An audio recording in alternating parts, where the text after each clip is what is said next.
नमस्कार साथियों, आपका स्वागत है हमारे YouTube चैनल लब 9211 में। तो कैसे हो आप सब? आशा करता हूँ कि आप सब अच्छे होंगे। तो दोस्तों, आज का ये वीडियो बहुत महत्वपूर्ण होने वाला है। यदि आप कहानी देखते हैं तो इस कहानी को पूरा जरूर देखें और कहानी कैसा लगा कमेंट में जरूर बताएं। तो साथियों, वीडियो को शुरू करते हैं। दत्तात्रेय जी कहते हैं कि हे राजन, एक प्राचीन इतिहास कहता हूँ। भृगुवंश में ऋषिका नाम की एक ब्राह्मणी थी जो बाल्यकाल में ही विधवा हो गई थी।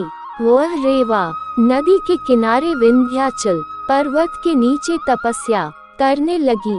वह जितेंद्रिय, सत्यवक्ता, सुशील, दानशीलता तथा तप करके देह को सुखाने वाली थी। वह अग्नि में आहुति देकर उच्छृंखलवृत्ति द्वारा छठे काल में भोजन करती थी। वह वल्कल धारण करती थी और संतोष से अपना जीवन व्यतीत करती थी। उसने रेवा और कपिल नदी के संगम में 7 वर्ष तक माघ स्नान किया और फिर वहीं पर ही मृत्यु को प्राप्त हो गई।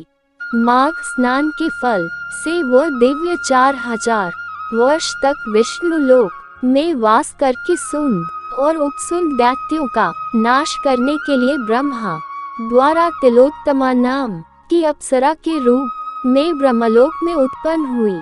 वह अत्यंत रूपवती, गान विद्या में अति प्रवीण तथा मुकुट कुंडल से शोभायमान थी। उसका रूप, यौवन और सौंदर्य देखकर ब्रह्मा भी चकित हो गए। वह तिलोत्तमा रेवा नदी के पवित्र जल में स्नान करके वन में बैठी थी। तब सुंद व उपसुंद के सैनिकों ने चंद्रमा के समान उस रूपवती को देखकर अपने राजा सुंद और उपसुंद से उसके रूप की शोभा का वर्णन किया और कहने लगे कि कामदेव को लज्जित करने वाली ऐसी परम सुंदरी स्त्री हमने कभी नहीं देखी। आप भी चलकर देखें। तब वह दोनों मदिरा के पात्र रखकर वहां पर आए जहां पर वह सुंदरी बैठी हुई थी और मदिरा के पान विह्वल होकर काम क्रीड़ा से पीड़ित हुए और दोनों ही आपस में उस स्त्री रत्न को प्राप्त करने के लिए विवादग्रस्त हुए और फिर आपस में युद्ध करते हुए वही समाप्त हो गए। उन दोनों का मरा हुआ देखकर उनके सैनिकों ने बड़ा कोलाहल मचाया और तब तिलोत्तमा काल रात्रि के समान उनको पर्वत से गिराती हुई 10 दिशाओं को प्रकाशमान करती हुई आकाश में चली गई और देव कार्य सिद्ध करके ब्रह्मा के सामने आई। तो ब्रह्मा जी ने प्रसन्नता से कहा कि हे चंद्रवती, मैंने तुमको सूर्य के रथ पर स्थान दिया। जब तक आकाश में सूर्य स्थित है, नाना प्रकार के भोगों को भोगो।